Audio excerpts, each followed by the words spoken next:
masuknya 2003. Kemudian saya D4 juga sih di STAN tahun 2011.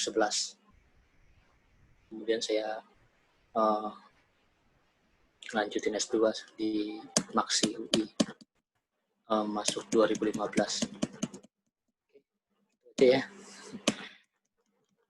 Oke, kita langsung ke, saya pertama menjelaskan tentang RPS kita ya teman-teman ya. RPS, jadi memang di sini kalau kalian lihat pelajaran akuntansi keuangan lanjutan ini adalah pelajaran lanjutan ya, lanjutan setelah kalian telah menyelesaikan materi di akuntansi prinsipal ya, prinsipal accounting dan intermediate ya. Jadi prinsipal dan intermediate itu kalian melanjuti di tahap berikutnya, ini tahap paling akhir sih, advanced accounting.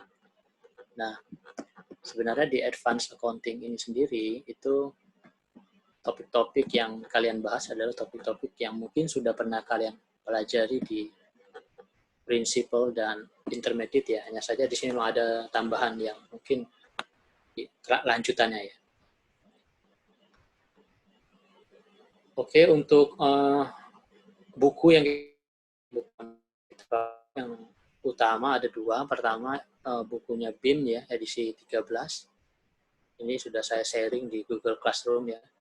Kemudian yang kedua bukunya Alan R. Drebin ya, edisi 5. Buku Alan ini buku yang cukup lama ya, karena dia terbitan dari tahun 1982 sampai sekarang belum ada revisi ya, mungkin udah tidak diteruskan lagi. Hanya saja memang topik materi yang terkait dengan advanced accounting itu kita ambil sebagian dari Drebin dan sisanya itu BIM. Oke. Nah teman-teman, untuk advanced accounting ini kita akan ada 7 pertemuan ya secara garis besar ya teman-teman. Oke. Nah di sini 7 pertemuan sampai sebelum UTS ya. Nanti setelah totalnya 14 pertemuan. Nah, dari pertemuan sebelum UTS itu kita akan mempelajari tentang ini. Mohon maaf Pak, sebelumnya dokumennya belum menampilkan. Belum tampil ini? Iya, belum. Oh, Oke, saya stop dulu, bentar. Kita ulang lagi ya. Oke. Ini udah tampil belum, teman-teman? Kelihatan?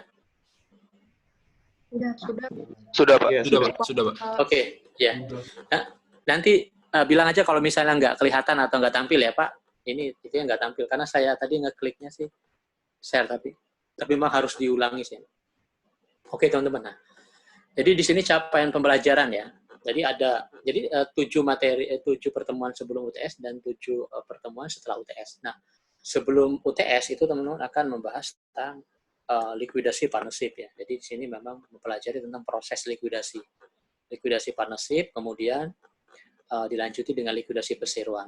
Untuk likuidasi partnership itu akan dibahas di pertemuan 1 dan kedua ya. Untuk pertemuan ketiga kita akan membahas likuidasi perseroan. Selanjutnya pertemuan keempat akan membahas tentang penjualan cicilan. Jadi akuntansi penjualan cicilan, installment sale. Sebenarnya sih kalian pernah dapat sedikit di intermediate, sehingga saya ada intermediate tentang penjualan cicilan. Nah, kemudian pertemuan kelima nanti akan dilanjuti dengan proses penjualan konsinyasi. Konsinyasi ini memang di sini sedikit berbeda ya, dia konsinyasi menurut Drebin ya. Jadi memang ada beberapa metode pencatatan di sini yang agak sedikit berbeda dengan konsinyasi yang ada di prinsipal. Nah, kemudian untuk akuntansi kantor pusat dan cabang ini di pertemuan 6 dan 7 karena materinya memang cukup banyak ya di akuntansi pusat dan cabang, jadi di 2 pertemuan materi 6 dan 7. Nah, jadi untuk materi likuidasi partnership, likuidasi perseroan itu kita menggunakan BIM ya, bukunya BIM di chapter 16, 17, dan 18. Sedangkan untuk penjualan cicilan, penjualan konsinyasi, akuntansi kantor pusat dan cabang itu kita menggunakan 8. Oke, nah setelah UTS itu kita full menggunakan BIM karena topik yang digunakan adalah kombinasi bisnis ya, kombinasi bisnis dan penyusunan pelaporan keuangan konsolidasian. Jadi memang di sini topik materi setelah UTS 7 pertemuan itu concernnya ke kombinasi bisnis dan laporan konsolidasi. Kenapa laporan konsolidasi itu cukup banyak materinya karena memang dia di tiap pertemuan nanti kita akan bahas satu persatu terkait dengan proses konsolidasi sampai kita membuat tujuan akhirnya dia membuat laporan keuangan konsolidasi. Jadi membuat neraca dan laporan laba rugi itu yang konsolidasi gabungannya antara induk dan anak. Oke. Teman itu bukunya menggunakan BIM ya dan Rebim. Kemudian ini dokumen pendukung sebenarnya ini literatur akuntansi keuangan umum ya dan PSAK ya. Jadi nanti tentang PSAK yang terkait dengan kombinasi bisnis ya PSAK 38 itu bisa kalian baca. Nah, kemudian oke, ini untuk yang penilaian komposisi nilai di sini memang ada dua alternatif. Yang pertama apabila UTS-nya online dan UAS offline. UAS offline ini berarti kita ada pertemuan ya karena sudah bisa masuk ke kampus lagi. Ini kalau kondisinya seperti ini maka UTS-nya itu proporsinya nilainya 20%, UAS 30%, sisanya aktivitas 50% ya. Aktivitas itu terdiri dari kehadiran 10%, sikap 10%, kuis 10% dan tugas mandiri 20%. Nah, apabila alternatif 1 tidak bisa terpenuhi, nanti kita menggunakan alternatif 2 yaitu UTS online dan UAS online. Kemungkinan besar UTS akan online ya, sedangkan UAS ini masih kemungkinan offline atau online. Nah, kalau semuanya online, ini komposisinya berubah. UTS-nya 20%, UAS-nya berubah menjadi 20%. Sehingga di sinilah aktivitas lebih tinggi ya, menjadi 60%. Terdiri dari kehadiran 12%, sikap 12%, kuis 12%, dan tugas mandiri 24%. Nah, karena nilai aktivitas yang cukup besar ya untuk menopang nilai kalian, itu memang berarti memang kita memang membuat beberapa tugas ya, terutama tugas mandiri maupun ada latihan soal yang harus teman-teman kerjakan. Nah, secara garis besar sih untuk setiap pertemuan itu kita akan ada latihan soal dan PR. Jadi memang di setiap pertemuan akan ada latihan dan PR. Memang tujuannya untuk melatih teman-teman agar terbiasa dengan pola dari pembelajaran akuntansi keuangan lanjutan. Karena memang kalau belajar akuntansi keuangan lanjutan, jika kita tidak latihan, itu agak kesulitan nanti di UTS maupun UAS-nya. Jadi diperbanyak untuk latihan soal dan PR. Seperti itu teman-teman.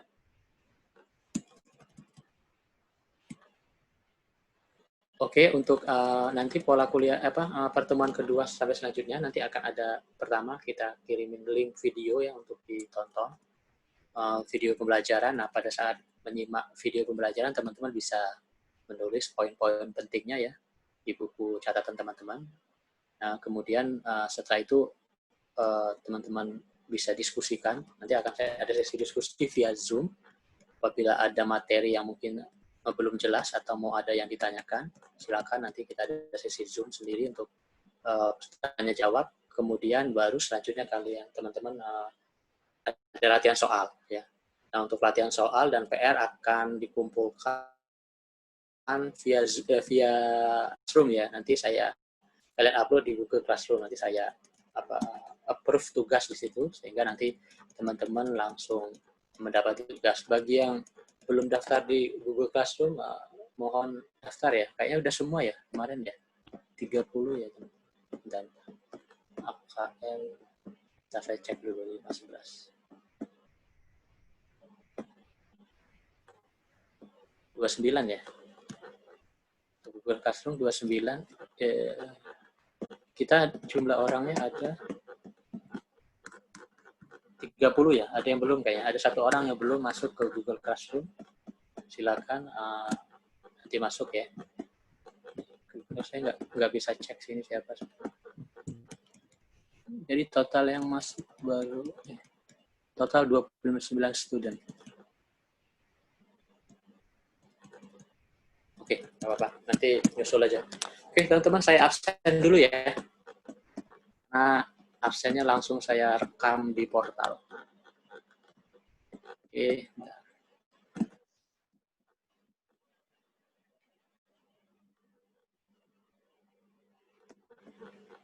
Si pertama, Ade Muhammad Fikri.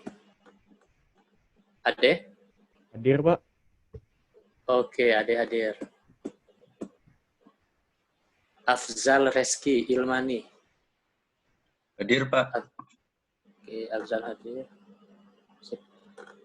Terima kasih. Akbar Mahardika. Hadir, Pak. Akbar hadir. Aldi Yafikri. Hadir, Pak. Hadir. Ya, Aldi hadir. Anggitia Firda, Anissa. Hadir, Pak. Oke, hadir. Anggitia.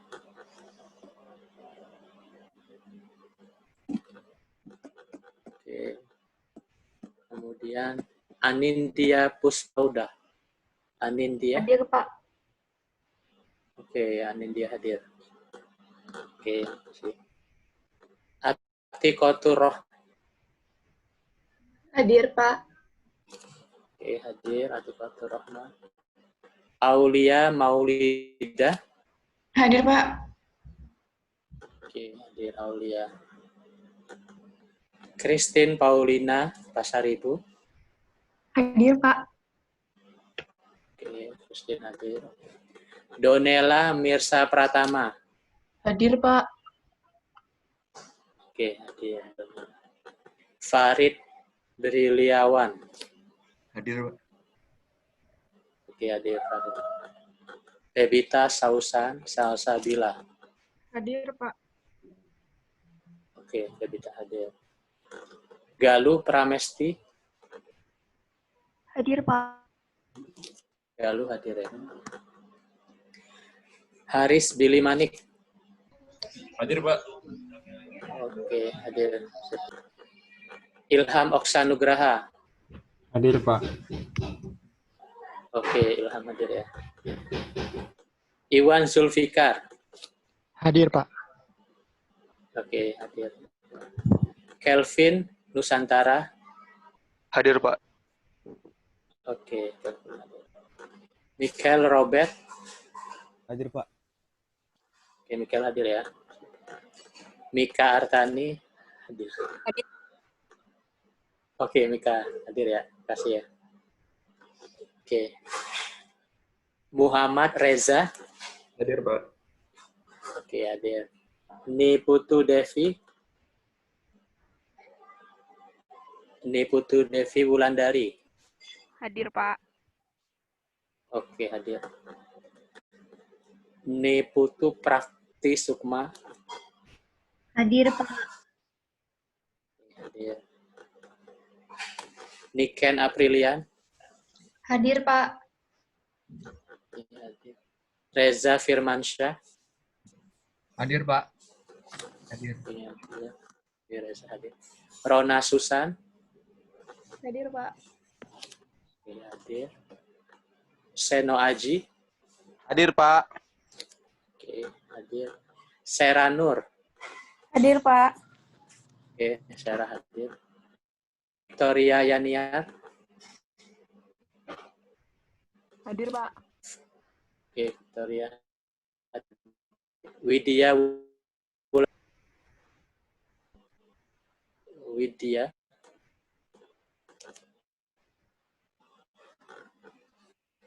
Hadir, Pak. Oke, hadir Widya. Oke. Terima kasih Widya. Kemudian Yurita. Hadir, Pak. Oke, Yurita hadir. Kayaknya Widya sama Yurita kita pernah ketemu di ini ya, PPN dulu ya. Iya.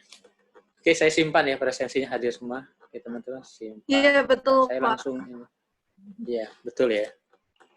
Oke, saya mau ngambil screenshot Zoom bentar ya, teman-teman. Ini untuk bukti kita ada kuliah. Jadi saya screenshot. Oke, saya karena di sini portal online itu kan langsung mengisi RPS. Dan kebanyakan sih dosen kadang lupa pas pelajaran, tiba-tiba selesai tidak terekam di sistem. Jadi makanya saya langsung untuk merekam pada saat mulai kuliah. Ntar ya, saya merekam dulu ya.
Oke, udah tersimpan datanya.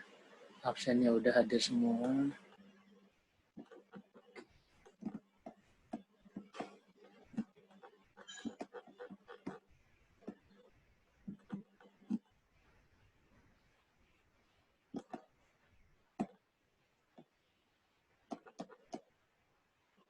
Oke, bukti sudah terupload, sudah kerekam sistem sudah. Sip. Oke, kita lanjut ke materi teman-teman. Oke. Sudah selesai. Bentar,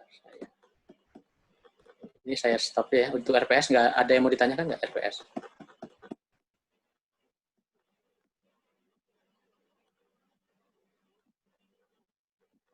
Kalau tidak ada, kita langsung ke materi aja teman-teman ya.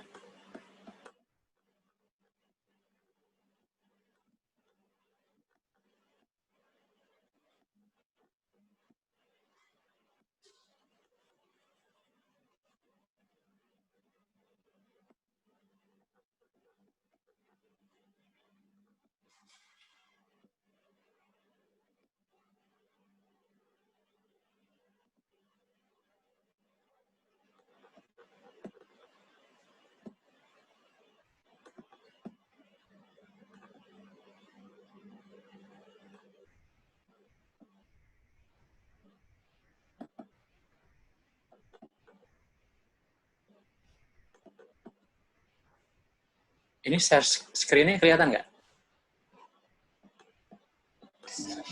Belum, Pak. Masih Belum.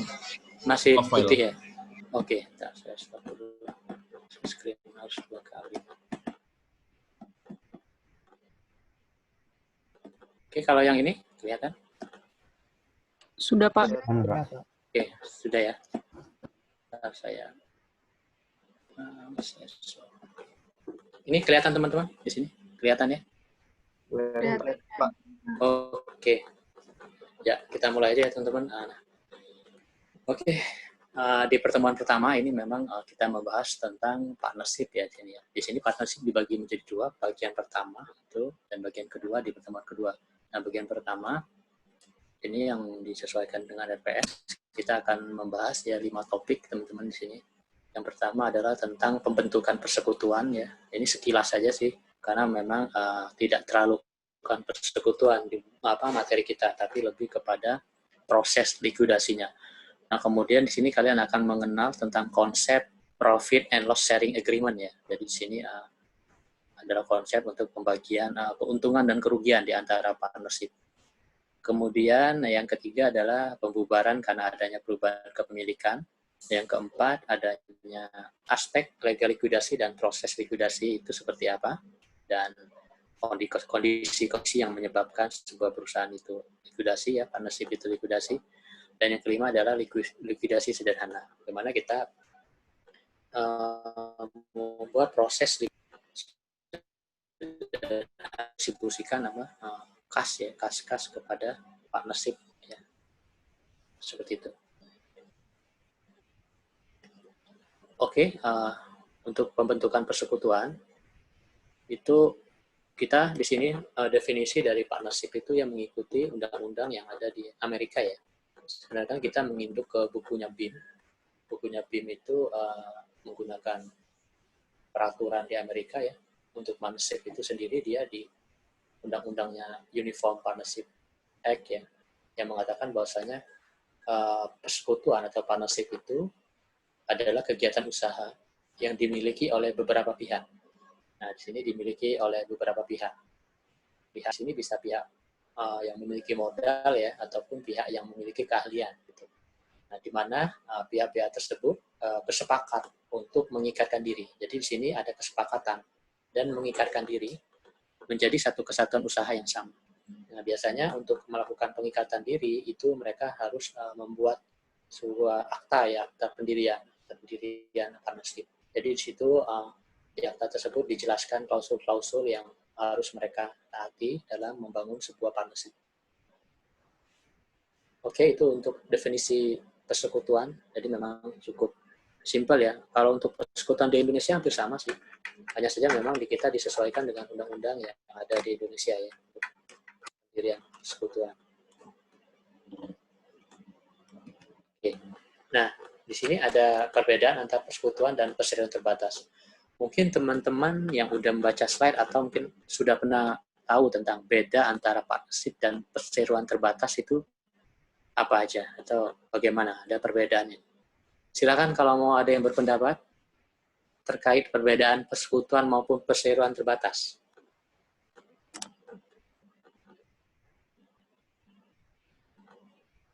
Silakan, nggak apa-apa, berpendapat yang kalian ketahui.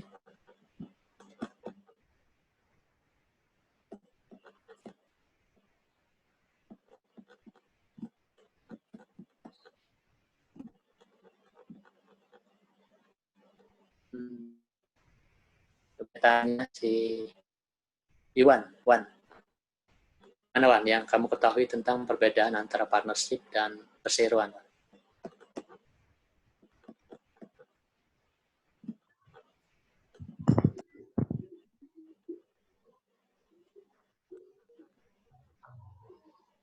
Kalau perseroan terbatas itu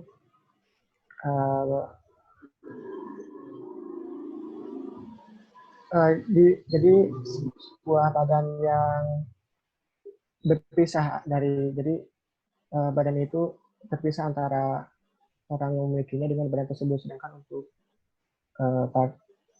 partnership itu jadi si badan itu gimana ya? Ya benar, tadi yang perusahaan dia terpisah ya kesatuannya, tapi itu kalau terpisah, tapi kalau partnership itu termasuk Pak, itu. Ya, tidak ada pemisahan ya, gabung ya. Iya. Oke, makasih Wan pendapatnya. Ya. Ada lagi yang berpendapat? Teman-teman silakan. Atau saya tunjuk atau saya tunjuk acak nih.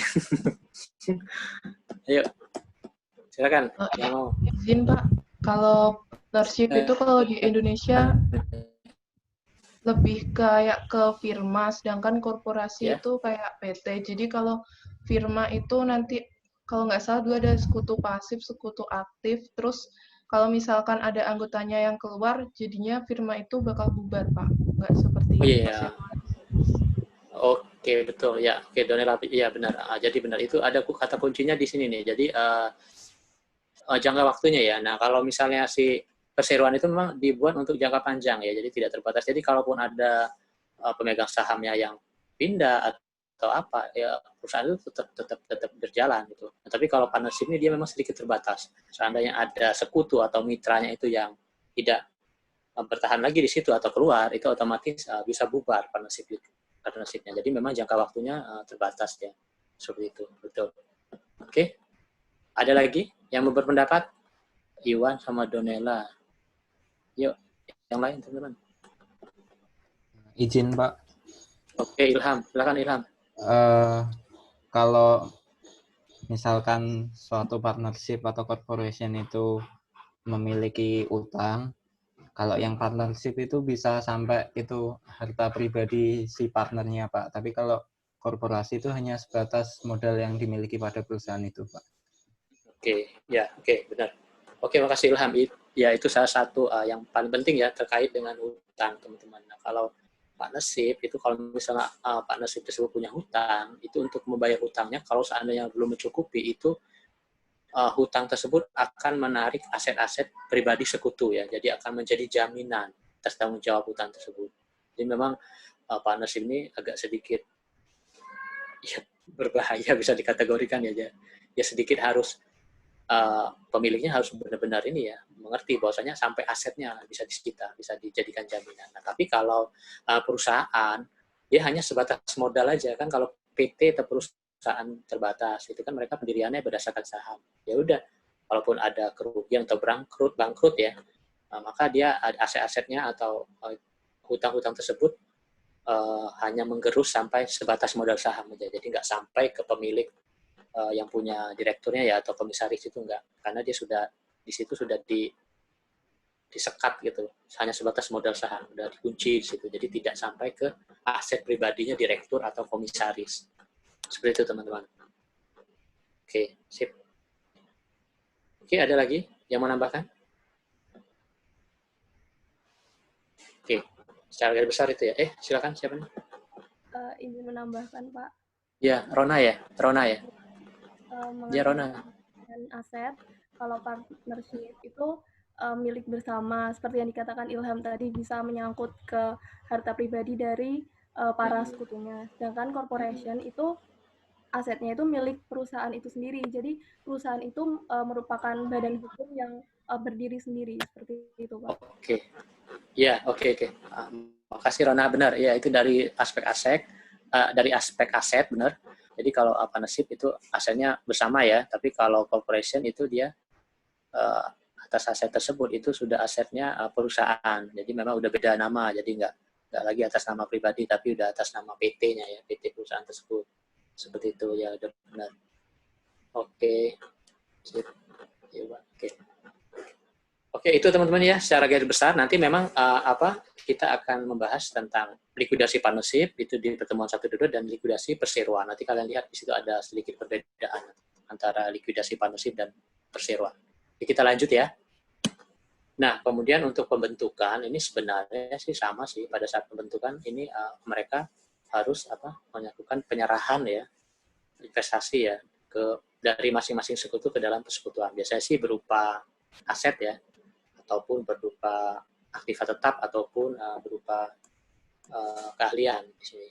Nah, kemudian di sini contoh ya, misalnya untuk pembentukan, misal A, B, dan C sepakat nih mendirikan persekutuan dengan nama Firma Abadi. Nah, data investasinya masing-masing partner ini sebagai berikut. Nah, ini jenis aktiva yang diserahkan sama nilai wajar. Nah, oke, ini saya sekilas tentang nilai wajar. Nilai wajar ini merupakan nilai yang kita kan sudah mengikuti internasional IFRS ya, International Financial Reporting Standard. Itu yang rata-rata atas penilaian aset itu menggunakan nilai wajar ya, bukan lagi nilai buku ya. Zaman dulu masih yang GAAP ya, yang istilahnya masih yang kita masih ngiduk akuntansi Amerika itu biasanya masih menggunakan nilai buku. Tapi sekarang ini sudah nilai buku itu harus kita sudah tidak begitu dipakai ya. Tapi memang tetap pencatatan, tapi nilai buku itu harus diulang dengan nilai wajar. Nah, nilai wajar itu sendiri sebenarnya nilai yang menggambarkan nilai sesungguhnya dari aset tersebut. Artinya nilai wajar itu nilai yang bisa diperoleh nilainya dengan menggunakan pendekatan nilai pasar. Sebetulnya nilai pasar itu nilai yang sangat relevan untuk digunakan karena di situ kita bisa mengetahui titik pertemuan antara supply and demand ya, antara pembeli dan penjual itu bertemu di titik keseimbangan. Nah, disitulah harga pasar tercipta. Seperti itu. Nah, jadi di sini kalau kalian lihat Tuan A itu menyetorkan kas sebesar 350 juta, Tuan B itu nilai buku tanah, dia menyetorkan tanah tapi nilai buku 1 miliar. Itu di nilai wajarnya, artinya nilai pasar tanah tersebut otomatis naik ya. Ini di sini 3,25 miliar. Biasanya seperti itu, 3,25 miliar. Nah, kemudian di sini ada bangunan, ini nilai buku 750 juta, mungkin karena ada penyusutan segala macam, ternyata nilai wajarnya di situ turun ya, jadi 500 juta di sini, contoh soalnya. Nah, total nilai aktiva yang diserahkan Tuan A yaitu 4,1 miliar. Nah, Tuan B ini menyetorkan kas ya, dia hanya menyetorkan kas sebesar 100 juta. Ini total asetnya Tuan B di partnership ini ada 100 juta.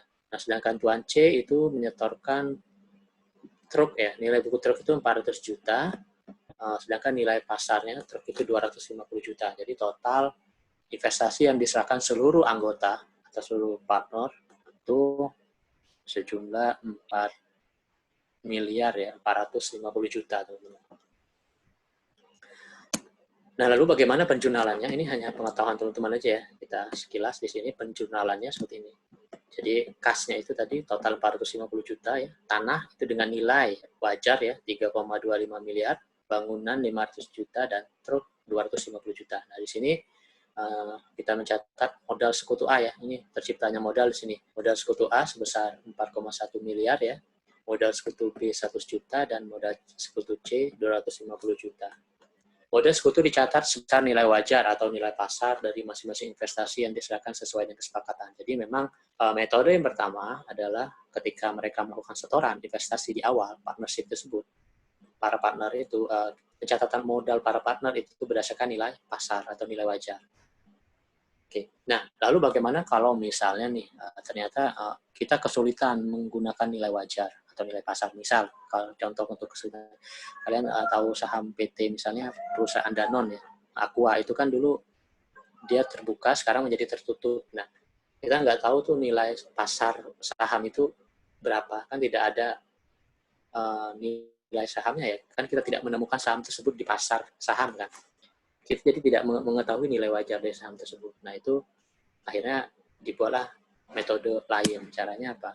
Nah, di dalam penilaian partnership ini, dia ada dua metode ketika mencatat modal sekutu apabila tidak berdasarkan nilai wajar dari investasi yang diserahkan. Metode yang pertama adalah metode bonus, dan yang kedua adalah metode goodwill. Ya. Oke. Nah, metode bonus seperti apa nih? Kalau kalian lihat di sini metode bonus, ini misalnya ya, A dan B tadi sepakat mengakui modal truk C diakui sebesar 300 juta. Tadi kan kalau kalian lihat di sini untuk truk ini kan diakuinya 250 juta nih. Seandainya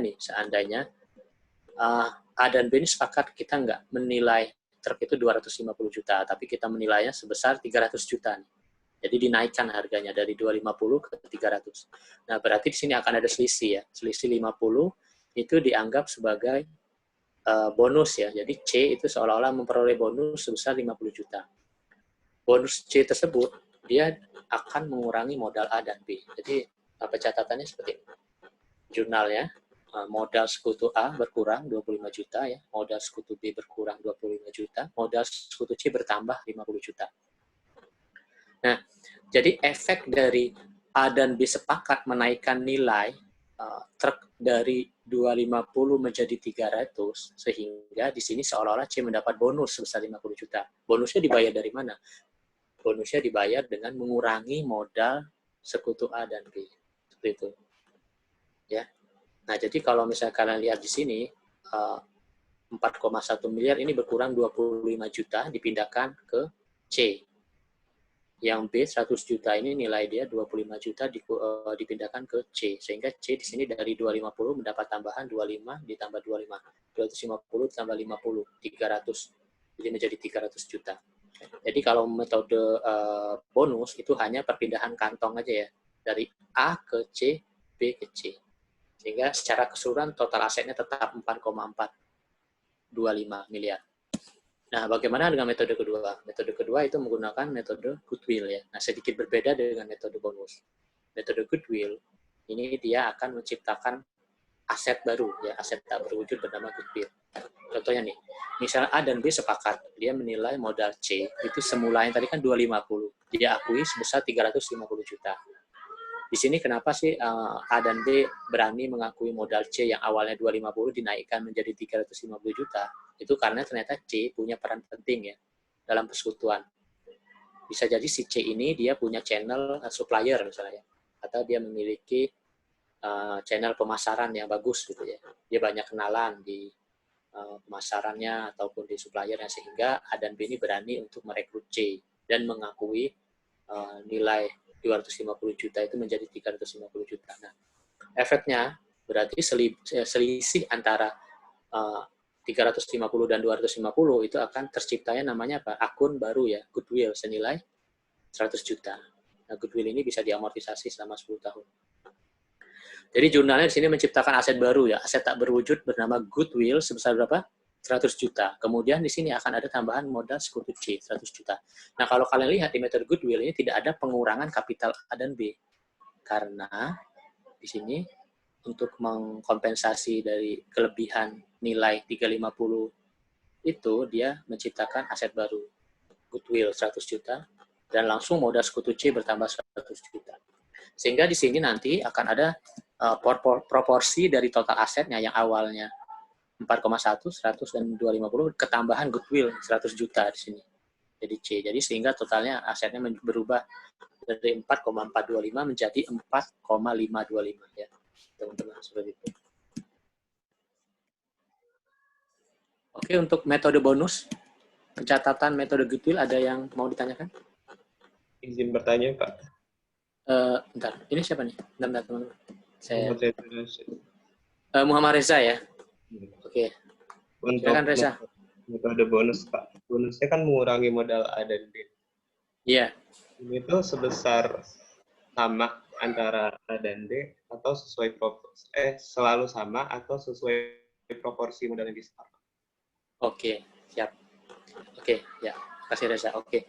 Jadi pertanyaan Reza, untuk pembagian proporsi dari bonus ini kan dia otomatis mengurangi nilai modal dari A dan B. Bagaimana pembagian? Nah, di sini memang disepakati memang berdasarkan akta pendirian perusahaan ataupun berdasarkan perjanjian yang ada di akta tersebut bagaimana pembagian dari konsep profit and sharing loss agreement-nya.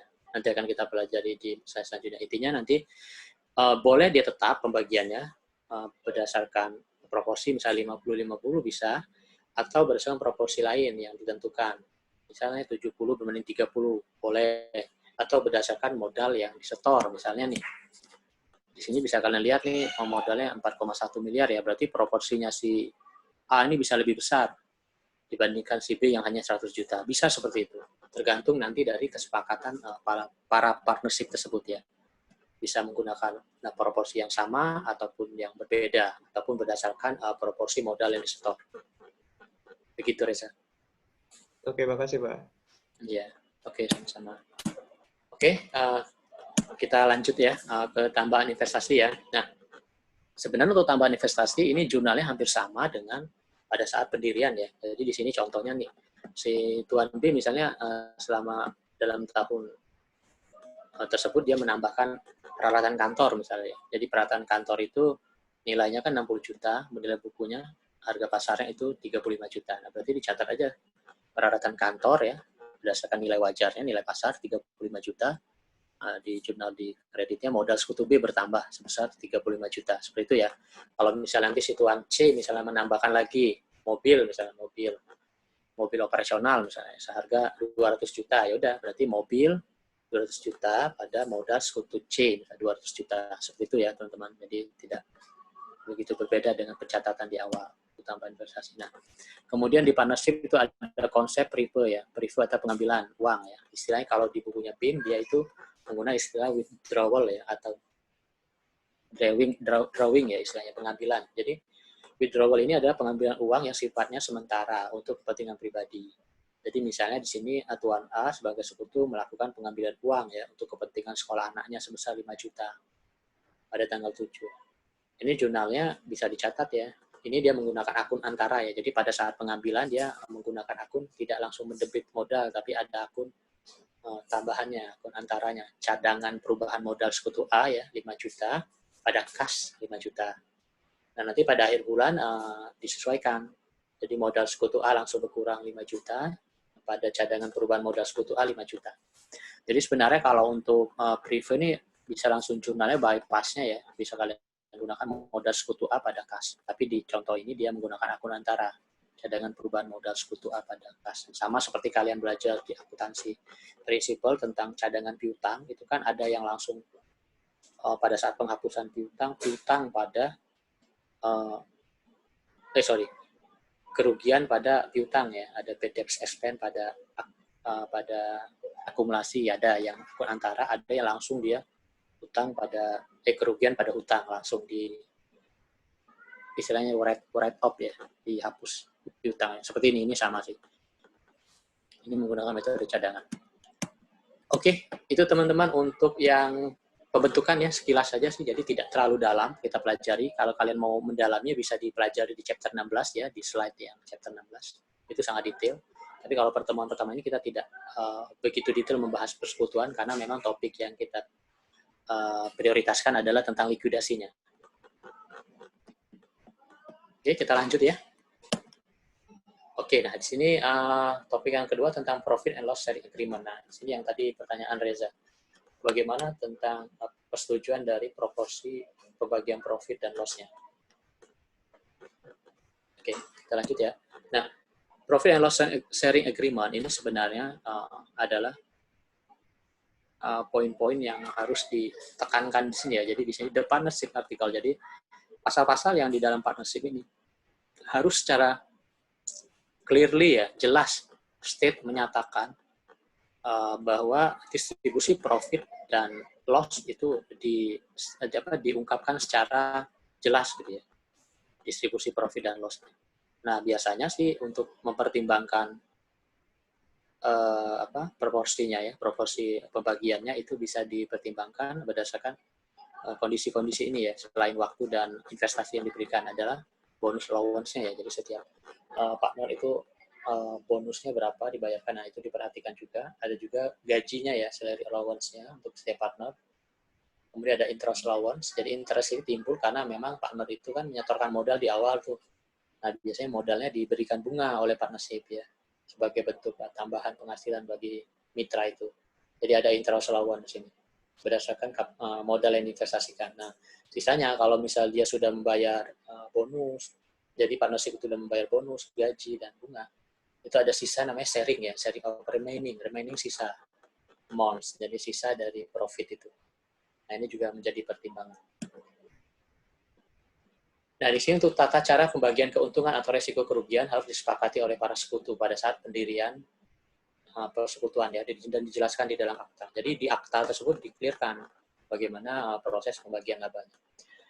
Nah, di sini yang gaji bagi sekutu yang bekerja dalam persekutuan maupun bunga dan investasi merupakan akun yang tidak boleh diakui sebagai biaya operasional dalam laporan laba rugi. Jadi memang gaji, bonus dan bunga itu tidak masuk ke biaya operasional. Jadi kalau kalian lihat proporsi dari laporan keuangan sebuah partnership gitu ya, kan pertama penjualan nih, laporan laba ruginya penjualan dikurangi biaya-biaya ya, penjualan dikurangi harga pokok misalnya, dapatlah laba kotor, dikurangi biaya-biaya operasional, dapat laba bersih. Nah, gaji sekutu, bunga maupun interestnya maupun bonusnya itu tidak boleh dijadikan biaya operasional, tapi dia dicatat langsung sebagai pengurang dari net income. Jadi setelah dapat net income, itu dia akan mengurangi net income, posisinya di bawah, jadi nggak di atas.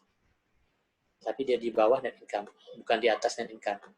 Ya, jadi gaji, kemudian bunga maupun bonus itu dia mengurangi net income. Nanti ada contohnya. Secara konsep seperti itu ya, jadi dia mengurangi net income sebelum dibagi kepada para sekutu sesuai dengan rasio yang disepakati. Nah, ini metode pembagian labanya ada 5 secara umum. Dia bisa dibagi rata, equally ya, kepada semua sekutu, itu terserah, misalnya dibanding, misalnya ada 2 sekutu 50 banding 50, atau ada 4, 25 dibagi 25% ya, secara rata boleh, atau dibagi berdasarkan komposisi yang tetap setiap tahun. Misalnya ya, dia punya komposisi tetap nih atas pertimbangan-pertimbangan tertentu. Bisa berbanding 5, berbanding 3, berbanding 2, bisa juga 4 berbanding 4, berbanding 2, tergantung ya, komposisinya tetap. Nah, yang ketiga berdasarkan saldo awal modal ya, ini berdasarkan setoran awal modalnya, nanti dibuat konversinya berapa proporsinya di situ, pembagiannya bisa, atau berdasarkan modal akhir, jadi modal akhir dihitung dulu modal akhir berapa nih, nanti dibagi proporsinya bisa juga, atau yang lebih ribet ini dia menggunakan metode saldo rata-rata ya. Jadi ini menggunakan saldo rata-rata itu dirata-ratain nih, modal di Januari sampai Desember itu dibuat rata-rata sampai menemukan rasionya seperti itu. Dan ini memang dibebaskan kepada partnership yang mau milih yang mana ya, tergantung dari kemudahan mereka seperti itu. Oke, nah ini contohnya, kita langsung ke contoh bagaimana sih pembagian selling profit ini. Nah, di sini contohnya ya teman-teman ya, Leo dan Drag setuju nih untuk men-share profit dan loss ya. Leo dan Drag itu punya 60 ya, untuk salary allowance-nya Leo punya 60, sedangkan Drag itu dapat 30 ya. Jadi mereka masing-masing dapat, Leo 60 dan Drag 30. Nah, kemudian di sini Drag punya bonus 50% dari profit ya, dari profit in excess of 500 apabila profit perusahaan partnership itu telah melebihi dari 500. Jadi kalau misalnya perusahaan itu mendapat bonus, mendapat profit 600, berarti sudah melampaui 500. Nah, itu si Drake dapat bonus sebesar selisihnya aja, eksesnya aja. Eksesnya kan 600 dikurang 500 berarti 100 ya misalnya. Nah, berarti 100 dolar itu dikali 50%. Nah, si Drake dapat 50% dikali 150 dolar. Nah, kemudian di sini juga menyatakan bahwasanya setiap bunga, allowance bunga ya, itu 10% dari modal awal. Jadi sini si Leo menyetorkan modal awal 400, dia dapat bunga 10%-nya 40. Sedangkan Drag yang menyetor modal awal 350, dia mendapat bunga sebesar 10% ya, 35. Nah, kemudian apabila sudah membayar gaji ya, salary, kemudian bonus dan interest, itu kita akan mendapatkan profit tersisanya ya. Istilahnya remaining profit dan loss ya. Nah, itu kesepakatannya remaining profit dan loss itu dibagi berapa? Leo-nya 60% dan drag 40%. Itu dinyatakan di situ. Di state-nya di sini. Pembagiannya 60 dan 40.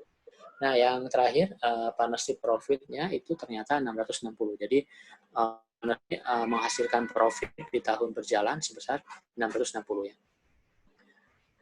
Nah, kemudian bagaimana pencatatannya, pembagiannya teman-teman di sini. Nah, untuk pembagian profitnya kalau kalian lihat, kalian membuat ini dulu ya, kita lihat kolom sini ada kolom total ya. Kemudian kolom Leo-nya sama drag. Ini Leo dan drag. Nanti kita akan bagikan ke kolom Leo sama drag. Nah, barisnya kita membuat yang pertama ada net income. Jadi di sini net income yang sudah didapat tadi secara di sini ya, di step di sini dalam tahun tersebut net income-nya adalah 660. Berarti net income di sini kita masukkan 660 ya. Nah, kemudian di sini baru kenapa dia pengurangannya salary, bonus dan interest ini langsung mengurangi net income, tapi dia tidak dimasukkan ke atas ini, tidak dimasukkan ke bagian biaya operasional. Tapi baru setelah dapat net income baru dia mengurangi net income. Nah, di sini gaji dibayarkan ya, mengurangi net income 90 totalnya ya. Karena bagian Leo dapat 60, si drag 30. Nah, untuk bonus ini tadi kan apabila telah melebihi 500 ya, sisanya dari setelah misalnya tadi dapat 660 ya, dikurang 500 sini dapatlah sisanya eksesnya itu 120. Nah, eksesnya ini dikali 50% yang merupakan bagian dari drag ya. Jadi 160 dikali 50%, 80. Jadi net income-nya berkurang 80. Si Leo nggak dapat ya, karena nggak di stake di situ. Leo dapat bonus, yang dapat cuma drag 80. Nah, kemudian interest allowance totalnya 75 ya, mengurangi net income 75. Itu dibagi berdasarkan proporsi modalnya. Si Leo tadi 40 ya, dia 10% dikali 400 modal awalnya.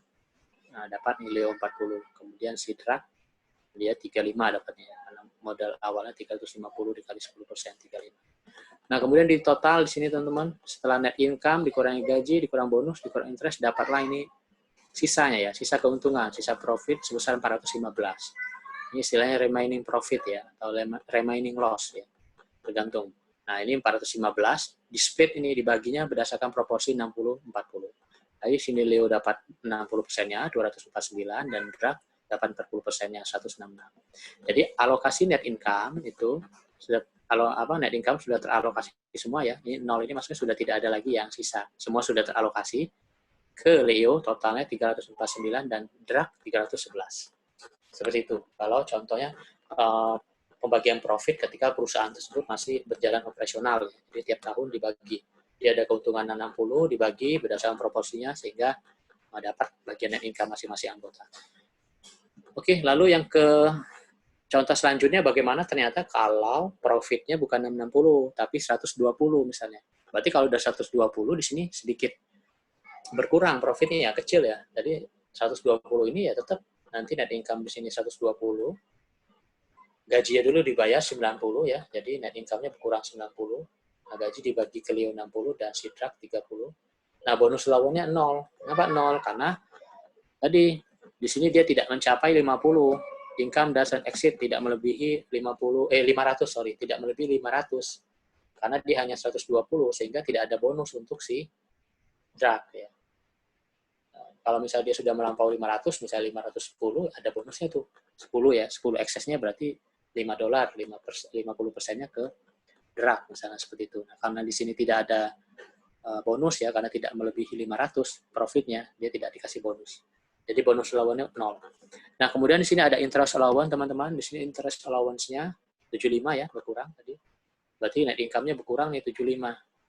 Si Leo dapat 40 dan si drag 35. Efeknya di sini. Net income 120, biaya gaji 90, biaya bunga 75. Sehingga di sini ada defisit nih, defisit atau loss sebesar 45. Nah, begitupun keuntungan dibagi berdasarkan proporsi, begitu juga dengan kerugian atau loss ya. Defisit atau loss ini dibagi berdasarkan proporsinya 60 dan 40 ya. Jadi 45 ini dibagi ke 27 ya defisitnya ke Leo ya. Loss-nya ke Leo 27 dan ke drag 18. Jadi di sini alokasi net income-nya setelah dibagi rata semua, kerugian maupun keuntungan, Silio mendapatkan 73 dan Drak 47. Oke, gitu teman-teman. Untuk konsep dari kenapa sih harus ada profit and loss sharing agreement. Jadi sharing loss and agreement ini berguna ketika untuk nanti membagi di sini ya, sisa dari remaining capital itu harus dibagi proporsi berdasarkan rasio-rasio. Oke, ada yang mau ditanyakan untuk yang sharing profit and loss?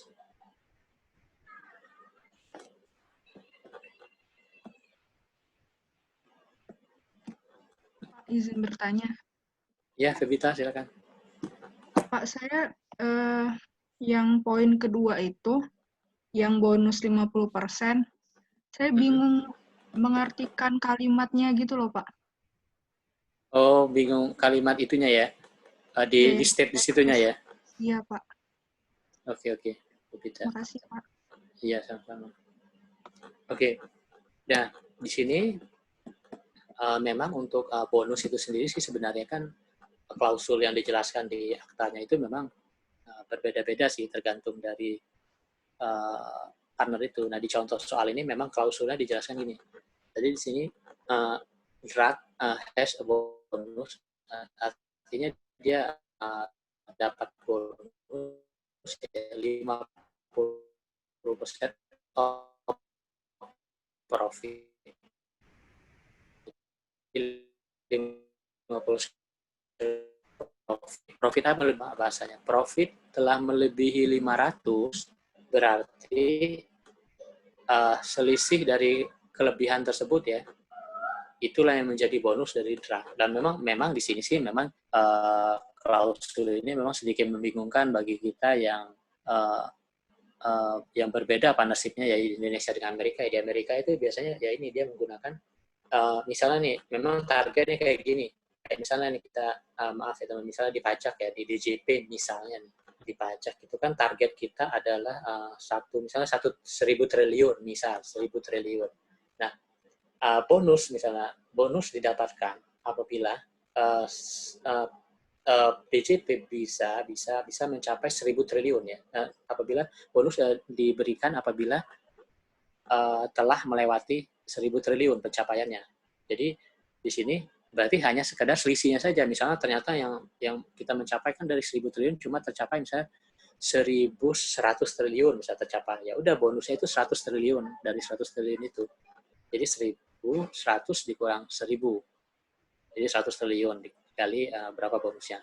Atau misalnya di sebuah perusahaan menggunakan target misalnya penjualan. Misalnya apabila bagian penjualan mendapatkan bonus itu apabila penjualan telah melampaui 1 miliar misalnya.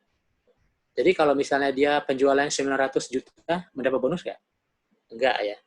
Kalau misalnya penjualan dia 1 miliar 100 juta, dia dapat bonus. Tapi bonusnya hanya dari selisihnya.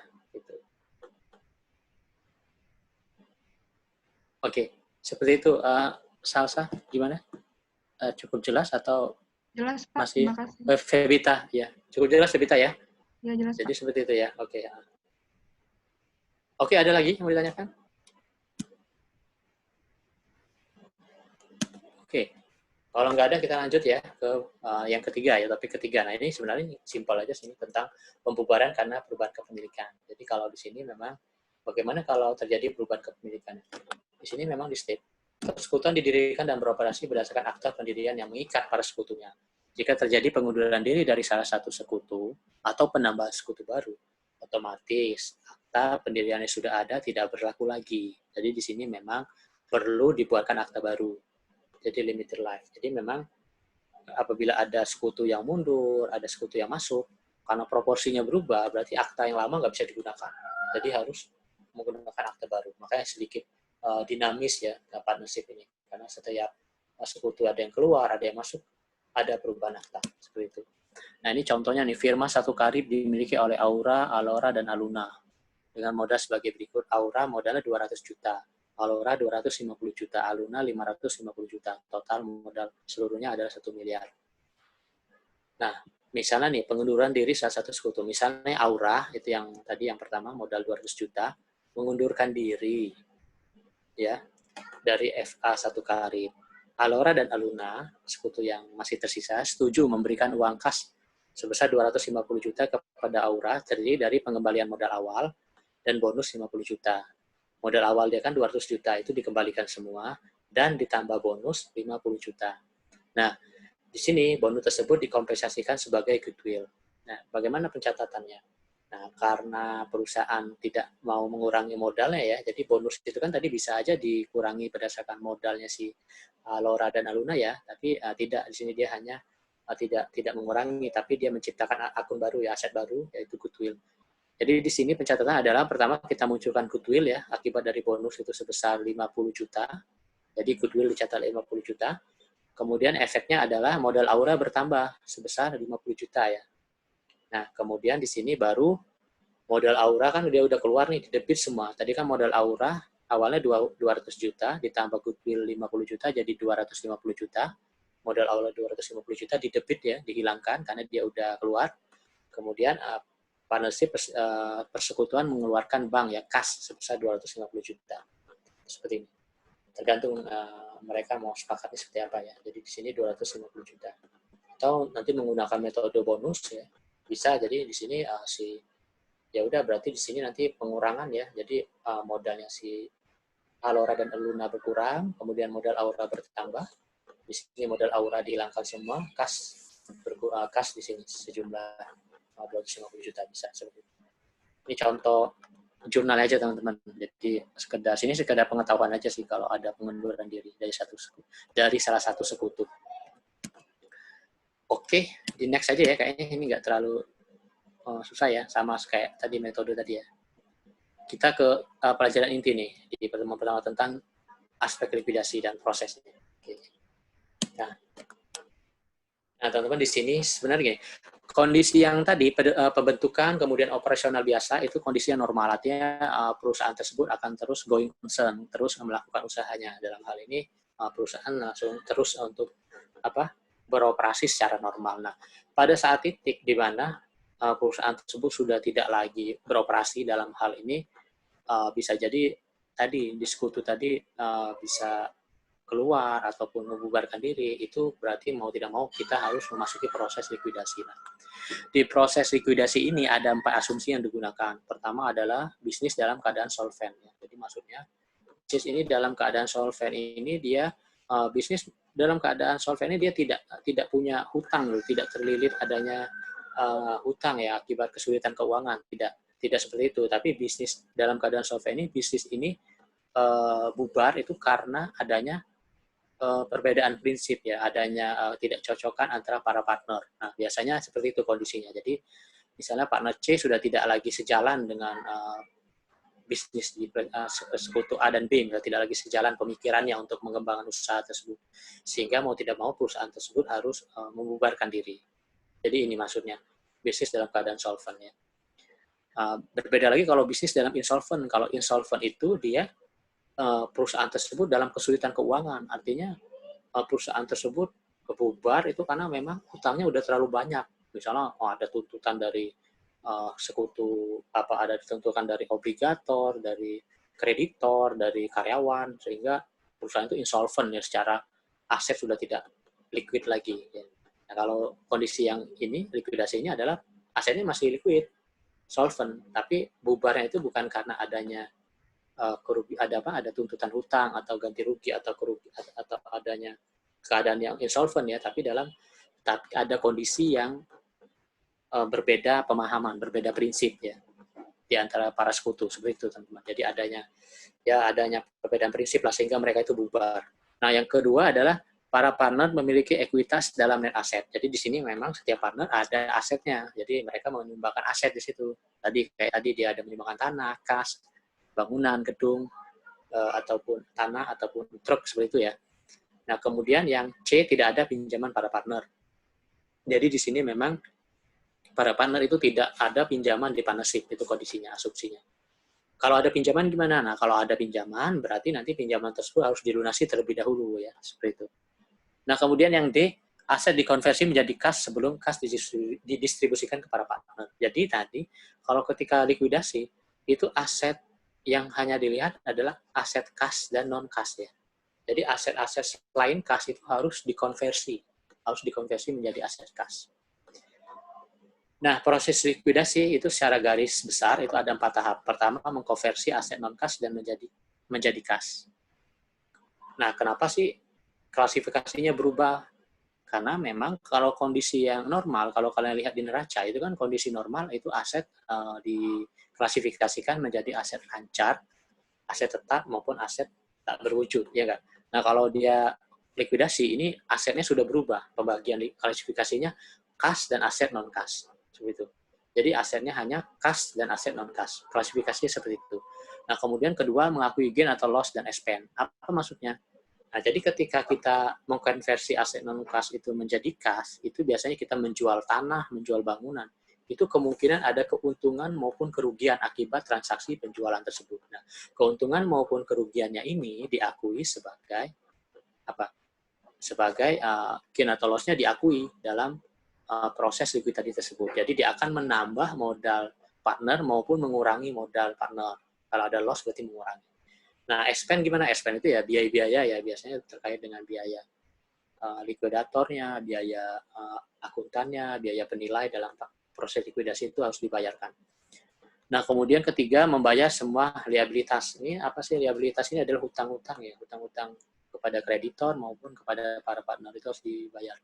Nah, yang terakhir adalah mendistribusikan kas kepada partner berdasarkan porsi satu modal. Nah, ini terakhir kalau misalnya hutang sudah dibayar, ya udah kas sisanya itu dibagi berdasarkan modal masing-masing partner.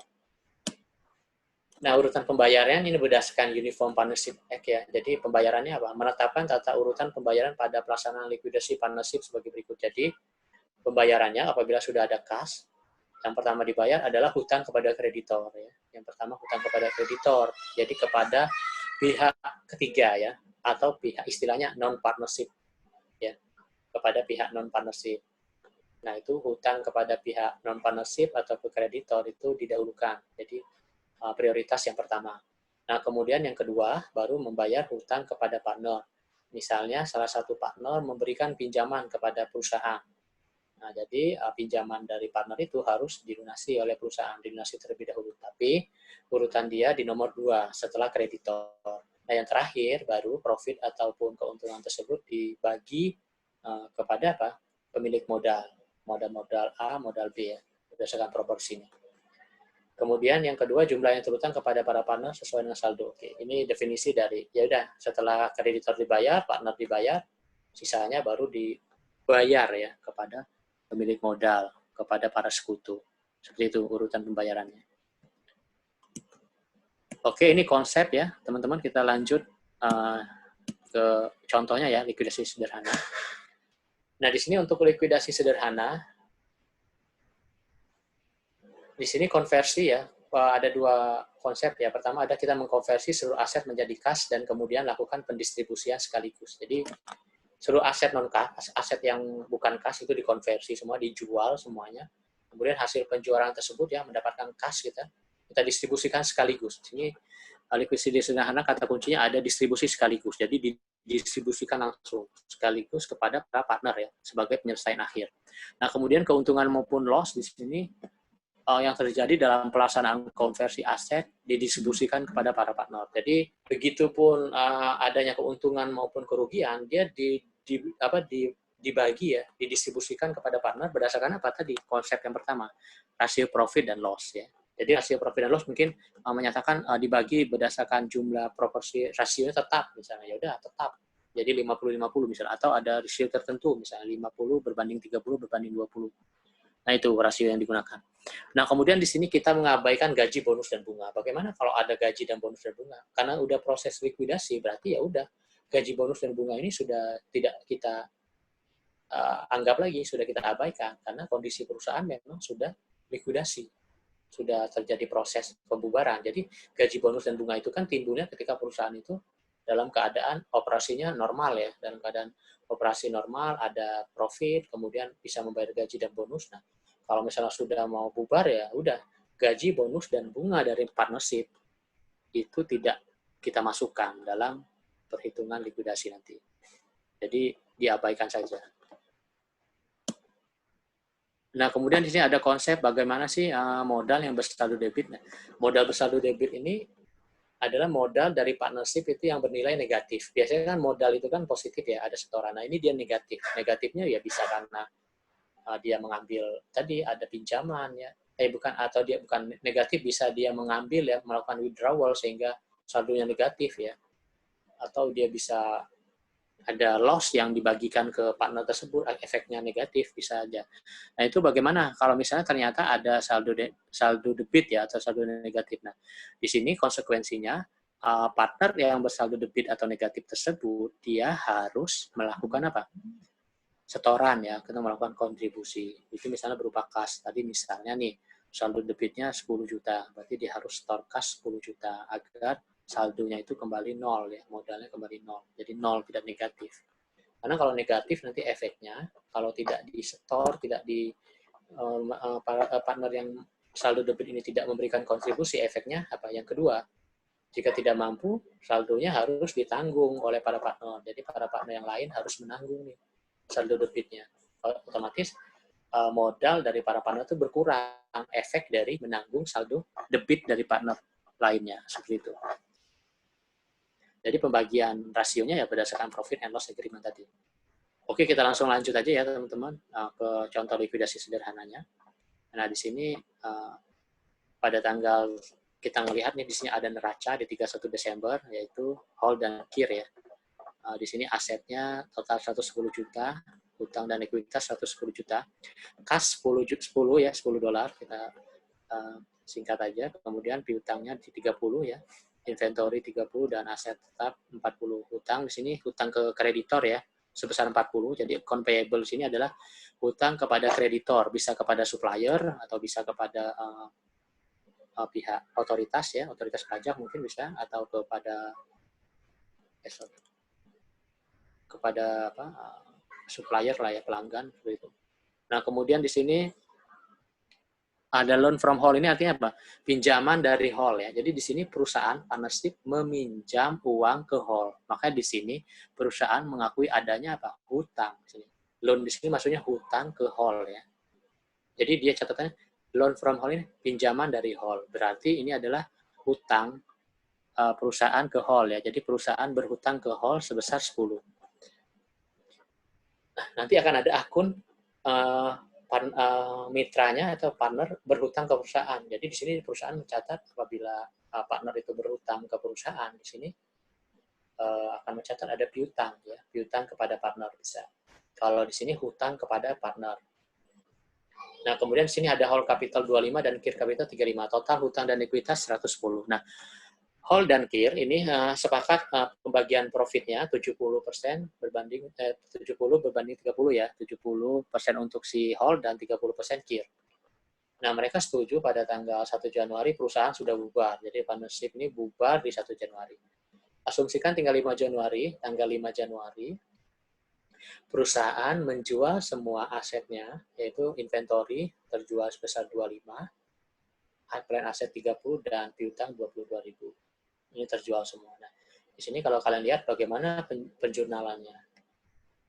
Nah, di sini kalau kalian lihat inventory yang awal mulanya nilainya 30, teman-teman, di sini hanya dapat terjual sebesar 25.000. Jadi inventory berkurang sebesar 30.000, kas bertambah 25.000, ada kerugian sebesar 5.000. 5.000 ini dibagi secara proporsional ya berdasarkan kesepakatan tadi 70-30 ya. 70% ke hall sebesar 3.500 dan 30% ke kil sebesar 1.500.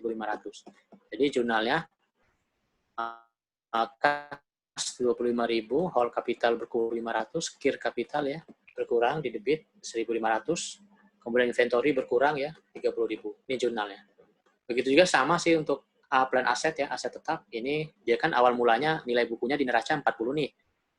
Ternyata terjual 30.000, berarti ada kerugian nih, loss 10.000. Nah, loss ini dibagi 7.000 ke hall dan 3.000 ke kir. Jadi jurnalnya kas bertambah 30, hall capital berkurang 7.000, kir capital berkurang 3.000 ya.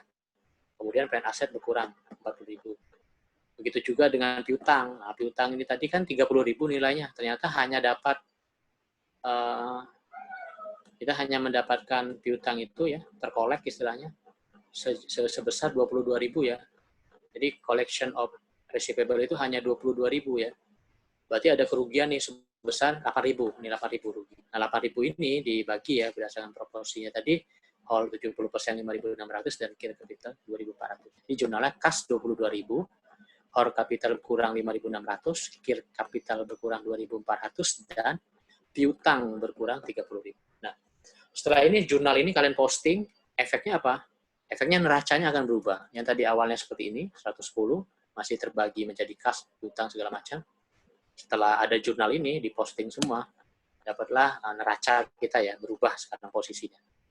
Yaitu aset sebesar kas totalnya 87, hutang dan ekuitas menjadi berubah 87 ya di sini. Jadi kas 87, hutang tetap masih 40, hutang ke whole 10, whole capital 8,9 dan kir capital 8,1. Kalau kalian lihat di sini menyusut ya 110 menjadi 87 ya. Kenapa? Karena ada kerugian, ternyata ada kerugian dari apa? Menjual aset. Kerugian menjual aset ini menggerus nilai aset tadi dari 110 berkurang menjadi 87. Jadi yang diharapkan tadi 110 asetnya ya ternyata tidak demikian karena ternyata pas penjualan ada kerugian sehingga kas yang bisa diperoleh tidak 110 tapi 87. Efeknya di sini kerugiannya harus ditanggung oleh whole capital dan kir capital ya.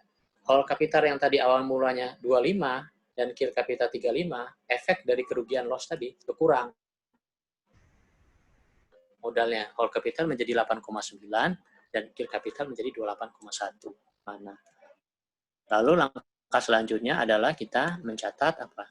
Langkah akhirnya adalah mencatat distribusi kas. Jadi as the final step-nya kita mendistribusikan kas. Bagaimana pencatatannya? Sebagaimana teori yang tadi dijelaskan di awal, pembayaran yang utama adalah dibayarkan dulu kepada kreditor ya, kreditor atau pihak ketiga tadi.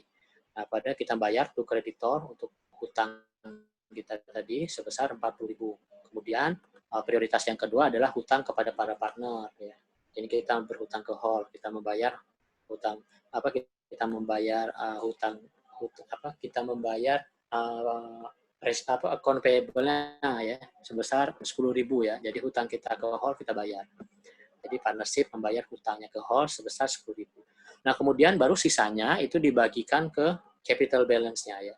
Jadi udah 8.900 ke whole, dapat 8.900 dan kir mendapat 28.100. Jadi total kas yang distribusi total semuanya adalah 87.000. Nah, baru langkah terakhir adalah kalian membuat namanya apa? Oke, sebelum ke sini kita jurnal dulu ya. Jadi biasa sih jurnalnya hutang ya account payable berkurang 40.000 ya, kas berkurang 40.000. Ini untuk mencatat pembayaran hutang non partner. Kemudian jurnal kedua loan from whole ya berkurang 10.000 dan kas berkurang 10.000. Ini untuk mencatat to pay ya, untuk membayar pinjaman kepada whole ya, bayar pinjaman whole.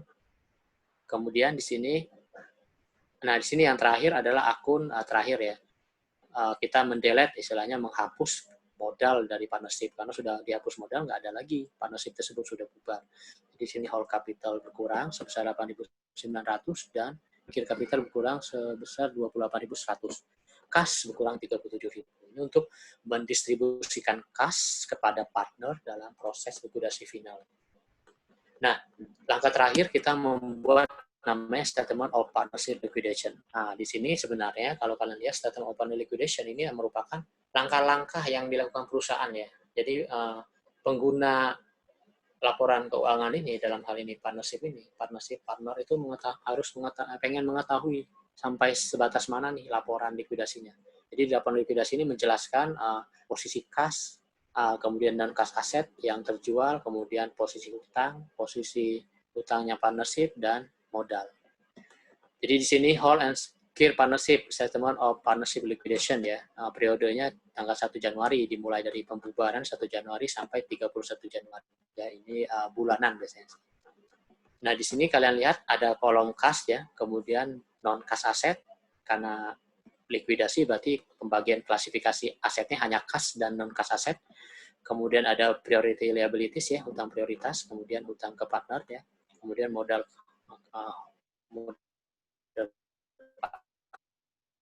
partner ya, hold, dan modal kill. Nah, sekalian di sini ditambahkan proporsinya dan 30% untuk KIR. Nah, di baris awal ini tanggal 1 Januari 2017. Kemudian hutang 40, hutang ke hold 10, dan modal hold 25, modal KIR 35 ya. Oke. Sorry, modal KIR ya 35, betul. Nah, kemudian penjualan inventory, ini kalian catat ya, misal penjualan inventory tadi, di sini berarti langsung berkurang ya, aset non-kasetnya 30, di sini berkurang. Kemudian kalian tambahkan kas ya, bertambah 25, karena dari hasil penjualan tersebut hanya didapat 25 ya. Efeknya kemudian ada selisih 5.000, ini dialokasikan ke modal kapital ya, ke modal hold, ini sebesar 3,5 ya, 70% ya. Jadi 70% dikali 5, 3,5, 30% dikali 5, 1,5. Jadi modal hold berkurang, kill berkurang ya. Nah, di sini kita dapat saldo setelah penjualan inventory, kas 35, non-kas aset 70, priority liability 40, hold loan 10, dan hold capital 21,5, dan kill capital 33,5. Nah, selanjutnya kita menjual aset ya.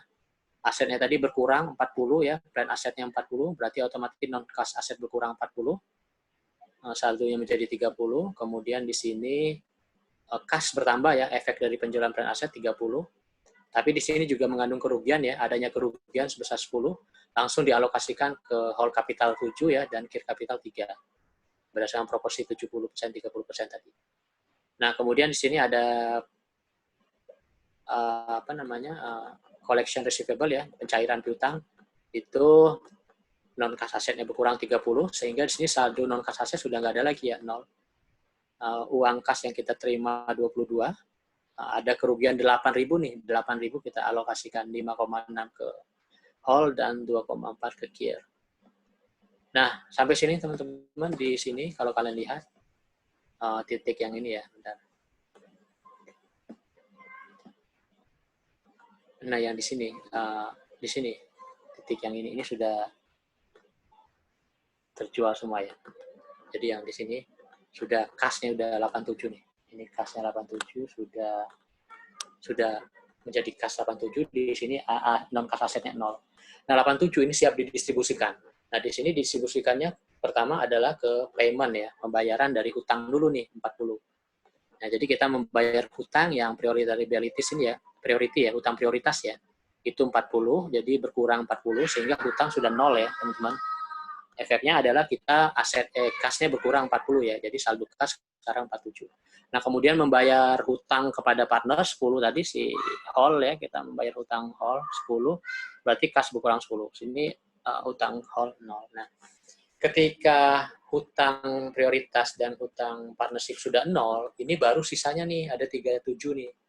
Remaining ya, 37 ini baru dibagi ke modalnya tadi. Jadi 37 ini dibagi ke modalnya ke hold sebesar 8,9 dan KIR 28,1 ya. Jadi di sini dibagi berdasarkan sisa modalnya. Jadi di sini sudah 0 ya. 0, ini 0. Oke, teman-teman, seperti itu. Jadi akhirnya harus 0 semua ya. Karena ini sudah proses likuidasi.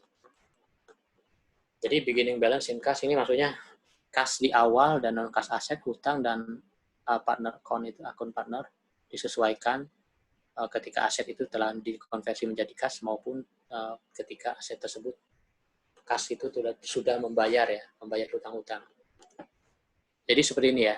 Jadi konsepnya untuk pembuatan statement of final liquidation itu kalian membuat kolom kas, non kas aset, kolom hutang ke partner, kolom ini capital ya, capital partner. Baru kemudian kalian jabarkan di barisnya ya, saldo awalnya, kemudian penjualan aset, pembayaran hutang, baru final distribution to partner. Ini artinya sisa modal, sisa uang yang bisa didistribusikan ke partner. Seperti itu teman-teman. Oke. Clear all. Ini setelah ini kita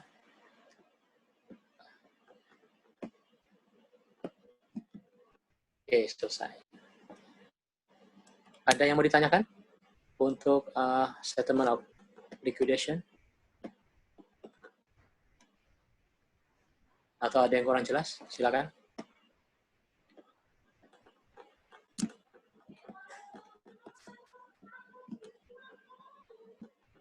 Ya, silakan, ada yang mau ditanyakan.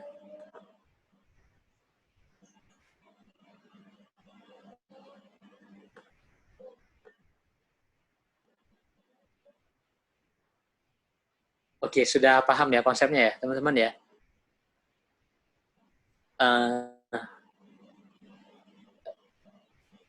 Siapa yang mau bertanya ada? Sudah paham konsepnya?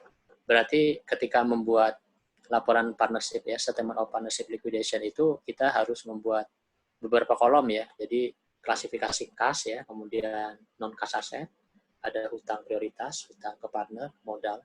Baru di barisnya itu kalian buat transaksi-transaksi yang terjadi. Mulai dari beginning balance-nya, kemudian ada penjualan aset ya. Kemudian penjualan aset ini mengurangi aset di non kas aset tadi, menambah kas. Kemudian ada kerugian dibagi berdasarkan proporsi kapitalnya ya, di kerugian tersebut dibagi ke masing-masing partner. Itu juga dengan penjualan aset berikutnya terus sampai kas itu siap didistribusikan. Setelah siap didistribusikan, nanti pembayarannya kemana aja? Pembayaran kepada kreditor, pembayaran kepada partnership. Baru terakhir sisanya, kalau semua hutang sudah dibayar, sisanya baru dibalikin ke para partner seperti itu. Itu contoh likuidasi sederhana. Ya. Oke, ada yang mau ditanyakan? Saya mau nanya, Pak. Oke, ada. Gimana deh? Silakan. Itu kan contohnya kalau misalkan perusahaan minjemnya ke hall ya, Pak ya. Kalau kebalik Ya. gimana, Pak? Oke, gimana kalau kebalik? Terus kalau hall-nya nggak bisa bayar itu gimana, Pak? Oke, iya, siap-siap. Oke, misalnya contohnya di sini. Nah, kalau misalnya di sini misalnya si hall itu bukan memberikan pinjaman, tapi dia minjam ke perusahaan si hall, minjam. Nah, efeknya adalah ketika dia minjam di sini ya, minjam teman-teman. Kalau dia minjam, berarti kan di sini kan ada piutang nih. Kita asumsikan analoginya ini ada piutang lah ya. Ini 22 ya. 22 ini adalah piutang hall ya. 22 adalah piutang hall misalnya. Nah, di sini asumsikan ini 22, non cash asetnya 22 juga ya, bukan 30 di sini. Nah, jadi di sini ketika harusnya nih ya perusahaan kan tadi kan harusnya karena si hall itu minjam ke perusahaan sebesar 22, perusahaan kan mencatat jurnal adalah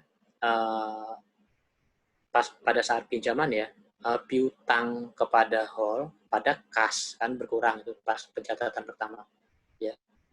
Nah, kemudian selanjutnya ntar kita keluar dulu di sini deh biar lebih mudah.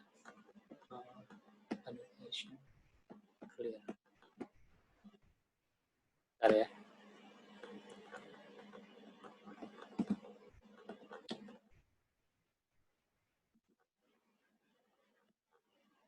Ini kelihatan ya slide-nya ya? Oke, nah kalau misalnya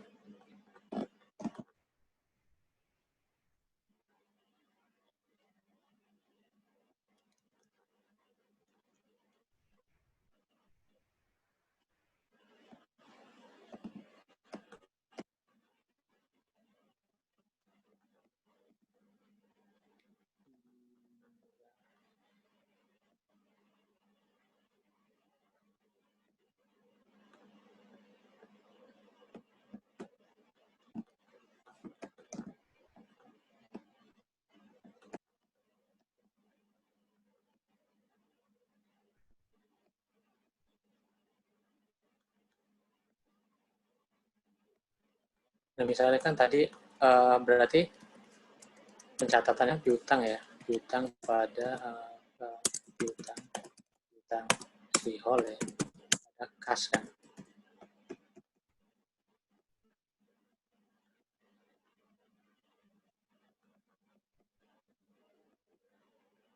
Nah, seperti ini misalnya piutang pada whole, misalnya kita asumsikan aja 22 juta misalnya.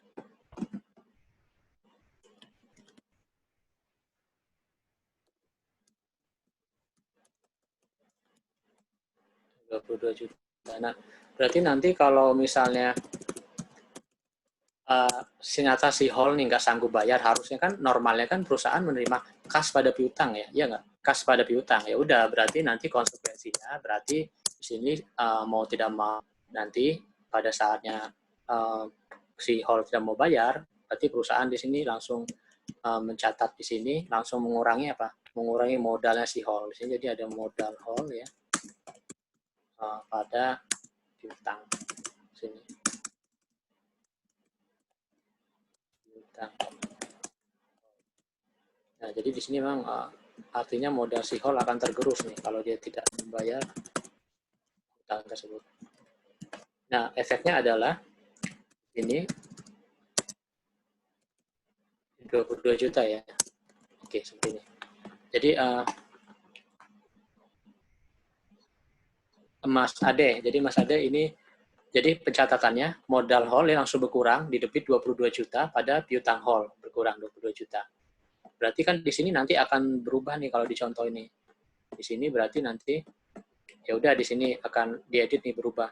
Jadi di sini non kas aset berkurang ya 22 juta di sini ya 22 juta ini saya ubah dikit 22 juta berkurang karena dia tidak mendapatkan uang dari si whole tadi kan. Ya udah efeknya di sini non kas aset berkurang 22 juta di sini si whole harus berkurang juga nih 22 juta di sini. Oke, seperti ini. Jadi di si whole harus terpaksa modal dia ya harus berkurang 22 juta. Seperti itu. Jadi kalau misalnya ada hutang ya, partner itu ada hutang dia nggak sanggup bayar, modalnya akan diambil ya, diambil untuk menutupi hutang tersebut. Kalau misalnya dia nggak sanggup Pak, ya udah berarti nanti ya udah mitra yang lain menanggung seperti itu. Oke, Mas Ade? Baik, gitu. Pak. Udah cukup jelas ya? Ya, Pak. Makasih, Oke. Pak. Iya, sama. Oke, ada lagi teman-teman? Pak, kalau posisinya liabilitasnya itu lebih besar daripada kas, ngurangin langsung ke dana pribadi. Ya. Iya, oke. Kalau misalnya dia ini ya Reza ya, kalau misalnya ternyata hutangnya lebih besar. Nah ya, nah kalau memang hutangnya lebih besar, benar tadi bisa sampai menambah, mereka harus setor lagi. Jadi misalnya nih kondisinya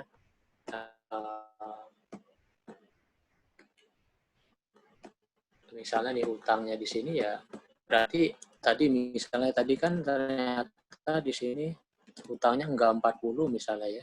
Misalnya hutangnya ada 140 misalnya, hutangnya misalnya 140. Ya, udah berarti nanti perusahaan mau tidak mau ada dua opsinya tadi. Pertama, hutang tersebut harus menggerus modalnya ya. Yang kedua ya perusahaan harus menyetor ya sampai aset pribadinya. Benar. Jadi aset pribadinya si direktur harus dijual untuk membayar hutang. Seperti itu. Jadi nanti di sini ada sale of individual asset of partnership misalnya. Berapa? Misalnya dia punya mobil langsung dijual, masukkan sini, dapat kasnya kan, baru nanti dibayar untuk hutangnya. Seperti itu. Iya, begitu Reza. Oke, makasih Pak. Oke, sama-sama. Ya, gimana teman-teman? Cukup jelas ya? Kalau cukup jelas, kita nanti langsung lanjut ke ya. Jadi sisa kita kan selesai jam 1 ya. Jadi ada yang mau ditanyakan enggak? Untuk materi sih udah selesai sih sampai. Jadi ya udah nanti sisanya kalian kerjakan latihan ya, latihannya. Oke, kita buka dulu latihannya apa. Di sini ya buku BIM ya, chapter. Oke, kalian buka di buku BIM ya, chapter 17 yang E17.2. Ini yang E17.2 kalian kerjakan ya sekarang ya. Jadi ya setelah kita tutup Zoom ini, kita langsung kalian kerjakan E17. ini.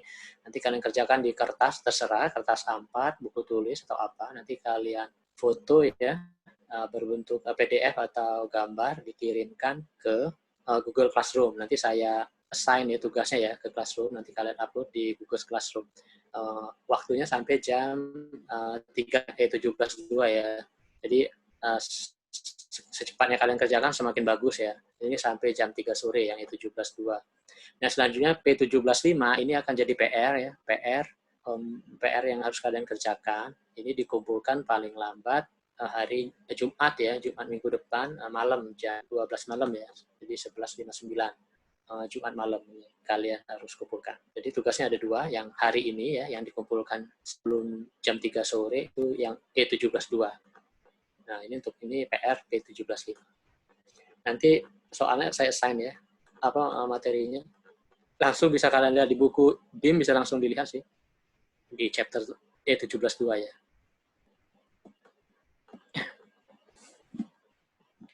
Oke, teman-teman. Itu aja. Gimana? Ada yang mau ditanyakan lagi atau mau berpendapat? Silakan.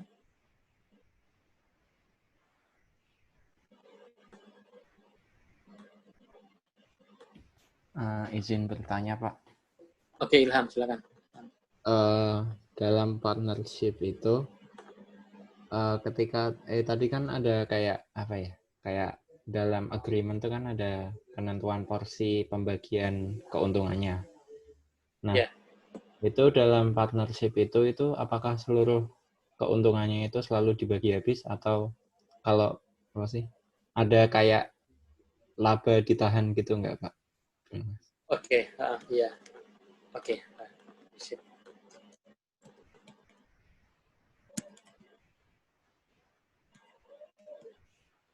Ya. Nah, di sini memang konsep dari partnership ini dia memang secara konsep ketika ada keuntungan memang dibagi habis ya, biasanya dibagi habis kepada para partner. Ya memang seperti itu dia konsepnya. Nah, cuma nanti kalau misalnya mereka mau membuat ada cadangan laba ditahan atau apa istilahnya ada ya istilah laba yang ditahan lah untuk mungkinnya untuk menjaga-jaga sewaktu-waktu misalnya ada keperluan mendesak misalnya atau ada keperluan yang mendadak yang butuh cepat mungkin akan ada dana cadangan lah istilahnya ya. Nah, itu boleh-boleh aja sih. Jadi sisanya dimasukkan ke pos itu. Cuma memang untuk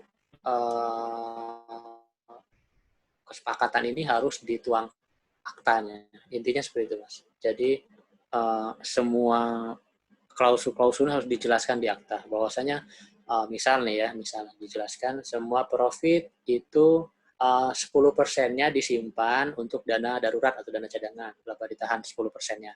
Sisanya 90% dibagi habis. Bisa, seperti itu boleh aja. Tidak mengikat harus semuanya dibagi 100%. Asal memang kita balik lagi dasarnya harus state-nya dijelaskan clear di pasal-pasal di partnership itu. Seperti itu. Oh, baik, terima kasih, Pak. Iya, oke. Oke, ada lagi teman-teman? Izin bertanya, Pak. Oke, Yurita. Ya, silakan, Ya, Yurita. Mengenai waktunya itu terbatas seperti kalau misalnya partnernya mundur atau ada kematian ya, Pak ya. Nah, kalau misalnya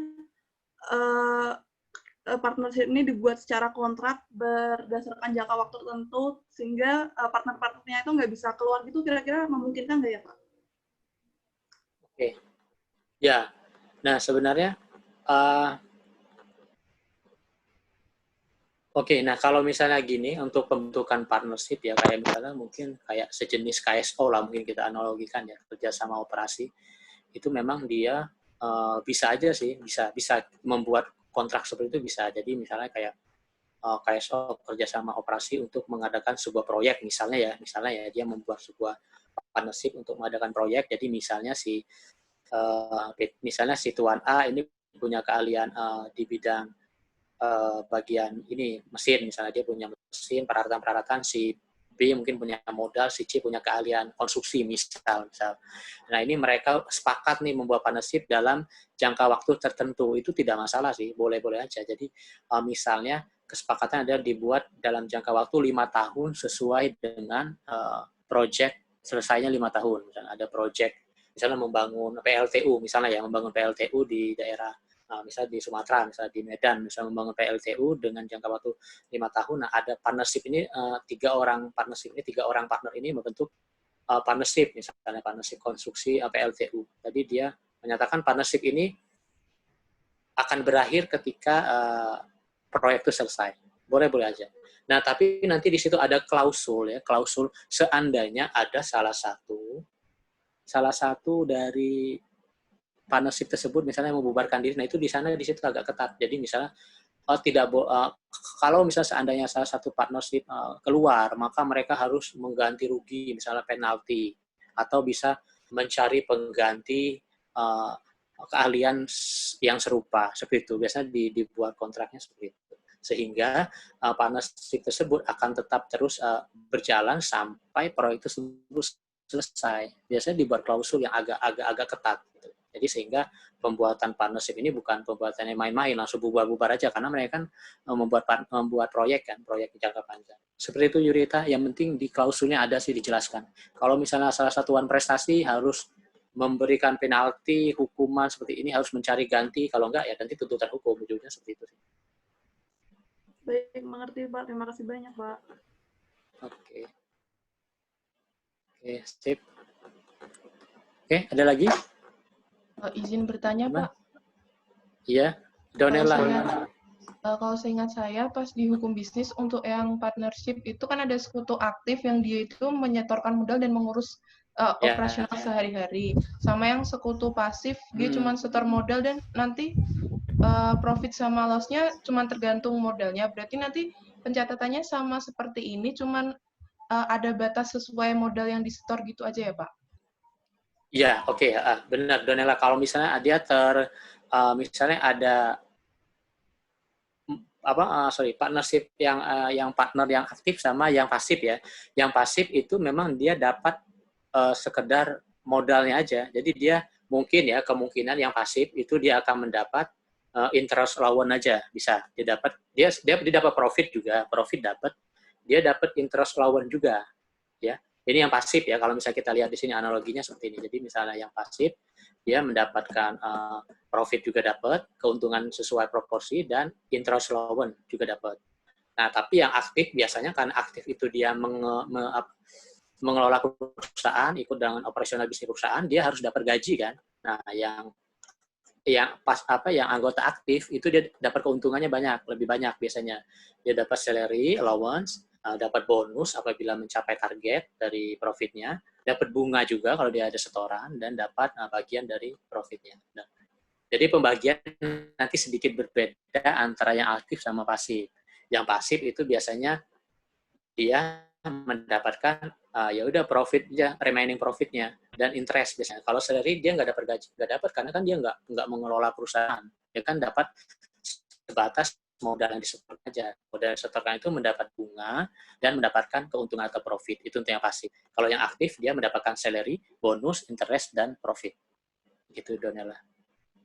Ya, terima kasih, Pak. Oke. Iya, oke, sama-sama. Oke, teman-teman, ada lagi yang mau ditanyakan? Kalau tidak ada, kalian bisa langsung memulai mengerjakan latihan 17.2 ya. Bagaimana?